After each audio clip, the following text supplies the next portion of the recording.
আসসালামু আলাইকুম। ইরান ভালো নেই। আমি যখন এই নিউজটি করছি তখন ইরানের মাটিতে ইরানের জনগণ বনাম ইরানের সশস্ত্র বাহিনী লড়াই করছে।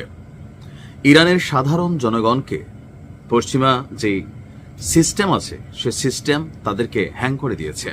তারা এখন মুক্তি চাচ্ছে। আসলে কি থেকে যে তারা মুক্তি চাচ্ছে তারা নিজেরাও জানে না। অর্থনৈতিক মন্দা, মুদ্রার দরপতন, যে আন্দোলন ছিল স্বাভাবিক, সারা পৃথিবীতে ঘটে, কিন্তু এটাতে পশ্চিমা ইন্ধনে এখন একটা রক্তক্ষয়ী সংঘর্ষে পরিণত হয়েছে। আপনি আশ্চর্য হবেন যে ওই দেশে এই মুহূর্তে কি চলছে এই ভিডিও দেখে।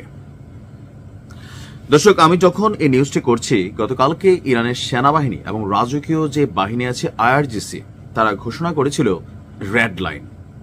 রাষ্ট্রীয় কোনো সম্পত্তিতে হাত দেওয়া অথবা ইরানের সার্বভৌমত্বের বিরুদ্ধে অবস্থান নেওয়া, এটা আল্লাহর বিরুদ্ধে যুদ্ধ করা, এই ঘোষণাও কিন্তু ইরান সরকার দিয়েছে।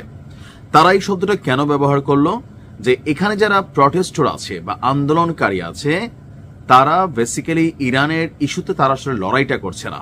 তারা লড়াইটা করছে তাদের ভেতরে ঢুকে থাকা অথবা মার্কিন যুক্তরাষ্ট্র থেকে পশ্চিমা মতাদর্শের অনুসারী রেজা পাহলভি, সেই ৪৫ বছর আগে যাকে উচ্ছেদ করা হয়েছিল, তো সেই কি বলে যে সাবেক যেই নেতা ছিলেন তারই যে সন্তান, তো সেই রেজা পাহলভির পরিকল্পনায়, ম্যাটিকুলাস ডিজাইনে, পশ্চিমা অর্থনীতি, সমরনীতি এবং আমেরিকার যে দুষ্ট ছেলে আছে তাদের কূটনীতি, সবকিছু মিলিয়ে ইরানের জনগণকে ইরানের বিরুদ্ধে দাঁড় করিয়ে দেওয়া হয়েছে, যা স্পষ্ট সীমা লঙ্ঘন।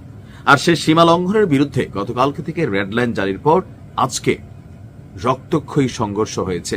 আমি যখন নিউজটি করছি এখন পর্যন্ত নিরাপত্তা বাহিনীর অন্তত ১০৯ জন সদস্য নিহত হয়েছে। কার হাতে?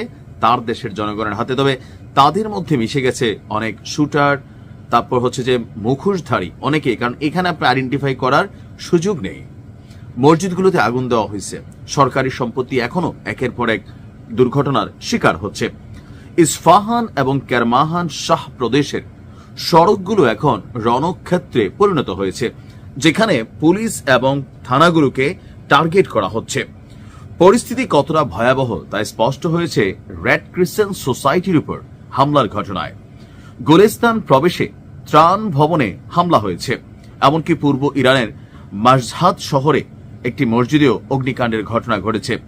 স্বরাষ্ট্র মন্ত্রণালয়ের দাবি পরিস্থিতি নিয়ন্ত্রণে আসছে, তবে দেশটির অ্যাটর্নি জেনারেল এক নতুন করে হুঁশিয়ারি দিয়েছেন যা আতঙ্ক ছড়িয়েছে। তিনি বলছেন যে এই ঘটনার সাথে যারাই জড়িত প্রত্যেকের সর্বোচ্চ শাস্তি হচ্ছে মৃত্যুদণ্ড, তারা যেন থেমে যায়। অপরদিকে ইরানের জনগণ যেন মনোবল না হারায়, সেই জন্য মার্কিন যুক্তরাষ্ট্র বলছে তারা যে কোনো সময় এখানে অভিযান চালাবে।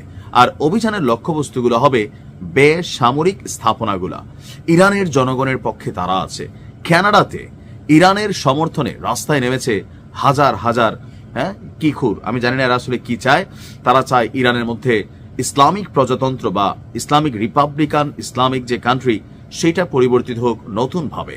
একই দৃশ্য আমরা দেখেছি যুক্তরাজ্যে থাকা ইরান দূতাবাসের সামনে যেই ইরানের রাষ্ট্রীয় পতাকা আছে, সেই পতাকায় নতুন সেই সিংহের যে ছবি, আমার আগের ভিডিও যারা দেখেন নাই দেখে নিবেন।